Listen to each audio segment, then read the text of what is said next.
Yeah, thank you. And I brought with me Guro Tveit from 360 Energy. My name is Julia Diessl, and I stick to English because my Norwegian is not that good yet. I'm still learning. I moved to Norway about a year ago, and I joined the company 360 Energy, and I'm by background a land and water management engineer. But I ended up being a geomechanical specialist now for a couple of years. And thank you for the opportunity to present 360 Energy at this meeting. We are a very young partner to the organization, and that's since there have been not too many meetings. We thank you very much about the possibility to present ourselves, and Guro will start with the first introduction. Yeah, hi. So I haven't met a lot of you people, but thank you, Anders and Fionn, for inviting us and initiating all of this. My name is Guro Tveit. I'm responsible for HSEQ and sustainability in 360 Energy. And part of my job is housekeeping within the company, and part of it is being an enabler of sustainable solutions in the company. So it's a little bit of both, but I'm very much passionate about the energy transition and all of these geothermal opportunities that we see in today. So we're going to look a little bit about the context of our company, and then I will hand it over to Julia for more purposeful and detailed information. So we're a company who was established back in 2011 by a couple of guys that only wanted their own company to be the best place for consultancy engineers to be in, you know, having someone to discuss with when you're hired out to a client, and then sharing ideas and being absolute best at what they were doing. These were completion engineers, and after a while we actually managed to grow exponentially. As you can see, we are now a company with 250 people, and continuously growing both through acquisitions and through organic growth. And in 2018, we became a part of a larger group, which is a global group. So our presence has been extended and our capabilities has been extended. And instead of only focusing on the oil and gas industry, we are now transitioning, as everyone else, into the energy transition space, both within hydrogen and geothermal and CCS and all the other wind opportunities that is out there. In Norway, we have 3 offices. We have one in Bergen, and we have one in Stavanger and in Oslo. And based on our commitments, we want to be a part of all of this, not only for the business opportunity purposes, but also because we are passionate and think that it's really important for us as a country to actually transfer our knowledge from the oil and gas business and over to the energy transition space. So with that, I'm going to hand it over to you. Thank you. Yeah. Back and forth here. Thank you, Guro. Yeah, and how can we do that? How can we contribute with our capabilities to the energy transition, and especially in the geothermal sector? Our group capabilities are subdivided into subsurface, wells, engineering, construction and commissioning, and operations. And when we look at what services are needed within the deep geothermal, so that's what we are focusing on here.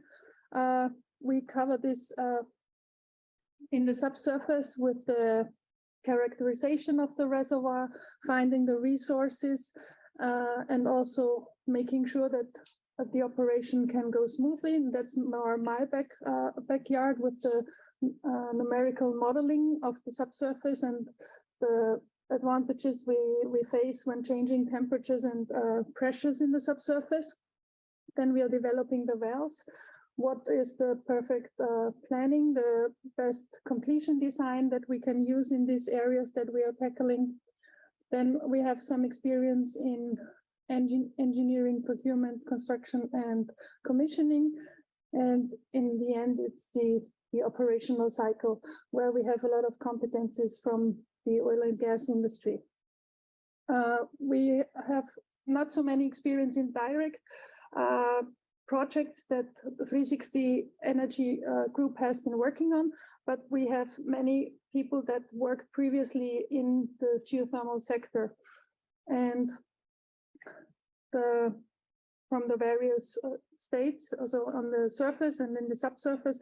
And for example, that last 3 bullet points here, the induced seismicity, the surface deformation, the compaction of the reservoir, that's my backyard where the geomechanical model fits in. All this together, where does the really core from the company come from? It's, as Guro mentioned, these two guys who founded the company. They, at the very beginning, looked at challenges in the subsurface where the operators have troubles making the production efficient. And that's how they already since 2011 started to gain a lot of experience in HP and HT fields, so high pressure, high temperature fields. When we talk about this environment, it's minimum 150 degrees Celsius and minimum 700 bar. That's one of the definitions. As always, as Fionn mentioned, also in deep geothermal, there are many definitions. But this HPHT, one of the definitions that we use is this greater than 150 degrees Celsius and more than 700 bars. And that's a track record that we have collected over the years. What are some challenges that we can face under these conditions? So it's complex pressure and temperature conditions during the lifetime of the well. It starts with drilling, then the completion, and then the operation of the well. What we suggest as and recommend as a solution there is make sure that you do a minimum exercise of modeling beforehand, before already in the planning phase, and taking these modeling along as you get more data and get more security about your data. Another thing is the formation damage as soon as you start producing from a surface. And there we have established a service that we call right scoping. And it's basically evaluating various alternatives and then ranking them and discussing with the client which completion and option to choose best. During the drilling phase, a challenge that is often faced in high pressure fields, for example, is that the mud window, the drilling window, gets very small. So we need to be high enough with our mud weight to not collapse the well, and to be low enough to not start fracturing already. Also, in the end, all fractures in the geothermal development are good for us because we have flow and heat exchange. Solutions that we recommend in this is, and we have a lot of experience, that's also the group, the geomechanics groups that I am with, is thorough wellbore stability analysis, pre-drill, real time, and also post-drill, so that you know what you can do better in the next well. And since we only have short time here and we're asked to bring some ideas, I kind of like to challenge Norway. It's only since very short time that I also looked into what is the geothermal development here in Norway.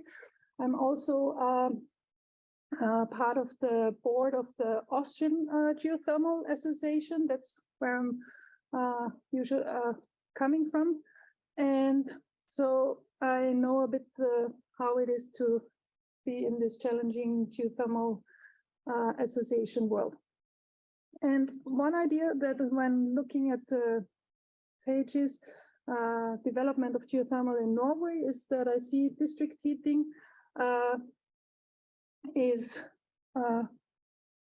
something that where geothermal can contribute, and the latest statistics that I found online shows me where the fuels that in Norwegian district heatings are coming from, how they spread, and it's a variety, and we still see fossil fuels in there that we want to get rid of, but I'm definitely missing the geothermal feed into these systems. So this is one idea, and later for discussion. And another thing, Fionn touched about the potential in Norway. Still, when looking at it, what is the potential? That's the only map that I found in a quick research. I'm not sure if it's still valid. And what I like to do with a association like this, geothermal, promoting it, is making this potential visible for a country so that the public can look at it. And I found a very nice example how Finland solves that. And that's basically also the first thing when we founded the association in Austria 4 years ago, is we visualized it. What is the potential that we have in Austria, and where is it already used, and where do we see gaps there? And that's already the end. Thank you so much. Yeah. Your map with is there the radiation from the Earth that is shown here, or This one, it's the megawatt per square meter? Milliwatt per square meter. Yeah. What is it? I need to recheck that it's the heat flow from the underground to the from the underground. Yeah. But is that relevant? It feeds the juice. You need the flux, but it's not relevant. Yeah, well, Whatever is the best representation then that we present here. Yeah. Okay. Yeah. it depends on what what system you are working on. Okay. Yeah, That's okay. if I may comment, because you need you're extracting heat, Yes. so you need to supplement that extraction. Yeah, but that comes from the Earth. Yes, which is the flux. But you're not at the surface. Which but the flux on the surface reflects the flux lower down. Yeah, but it's you have mountains, you have a lot of things here. Okay, let's discuss later. Yeah. But this is relevant because of this. Okay, Which is relevant, needed to but feed. It's not a whole story, right? It doesn't tell anything about the like possibility of storing energy, for example. okay, that's okay. Sorry, I didn't. No, that's why we're here, right? But looking for ways how to best present it, and then also, yeah, what is important when we communicate with the public, make it easy to understand and. There was a comment here also. Yeah. I was just thinking there are also some maps showing the temperature gradient, the measured and estimated as well. Right, and at which depth you Yeah. can then So much scroll through and temperature have gradient in different. specific areas, which I think is quite relevant in the That is future. very relevant. Yeah. That's right. So looking at it from various angles. Yeah. So I think also there's some early or some data on that, but not much in order. But I also want to we agree, mapping is important. They're coming together. One more I want to emphasize is the contribution of geothermal is lacking from SSB, like our governmental statistical institute. And this is a problem. And why is it a problem? Well, if we ask for political support, we should be able to measure their success, right, in the contribution. So when we are not measuring how we are contributing to the Norwegian energy mix, how can we ask for political support? So this is extremely important when it comes to moving forward from where we are today. And I think we'll stop here. Ola is the next. What was it? Yeah, thank you. Yeah. Or was it Walker? But we take Ola if you're ready. Yeah. Yeah. So we're gonna stop share and see if I can do this. There is a question in the